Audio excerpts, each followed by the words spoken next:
ui cái bây giờ tôi in đại thì ngay bốc xe cho cái tầm năm xưa vâng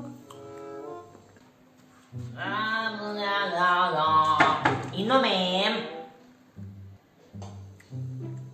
lâu luôn rồi Cho ý mo. Anh có tùy miệng về à kha.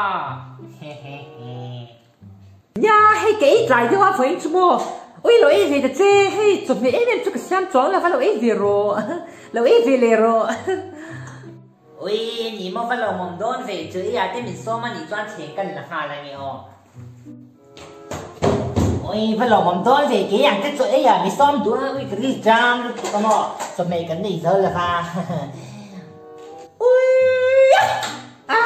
cái xóm tặc thì chứ em trong cắm trại in cho ấy cái xóm chứ thì là hoa thì có ta cho bố trong cái bể thì chứ em nó真về chắc cái chủ mà cái tuổi đã lên một thiên khác ngang chuyện nhỉ nhá. Rồi à, mình xóm đi làm nè. Rồi mình xóm mình xóm lăng mấy tụi nó làm. Khách nhà cho cái này là đi khang ai nè. Chuông nè rồi, anh đi là vẫn coi nó toàn thế cái là ấy gì nhỉ.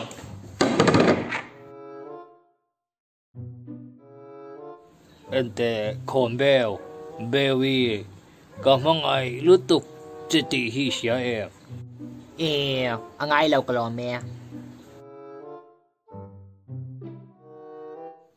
hello Bewi ente zualte bola vakalai shem min ngai tak nghe tak lau ti kha va fin fiat o khong tak in chuan paisa chadeu ka peng che chanim deu ka peng che A few moments later.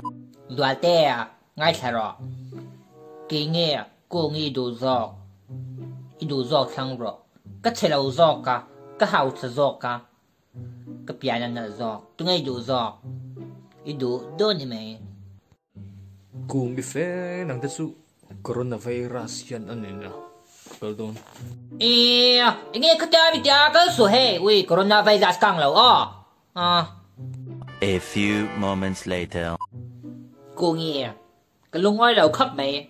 Ý bia ba chú, ý là cả ari nóm tí chú chang. Cái mình đủ là vin, nang chú ở đủ giọt chế, ý là cả ari nóm, ama ấy rồi chú mò lâu dịl rồi. Coronavirus yang mit ya ni chú. Lâu dịl xét tiền chế, bù là gom khắc in chìa ngồi thôi.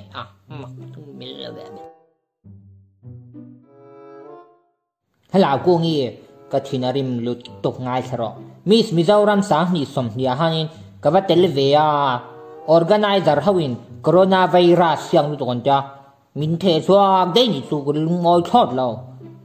In bao chú ni xe cái vật cái chale ngắt à. Cái vật ting fel don chiang lụt tục.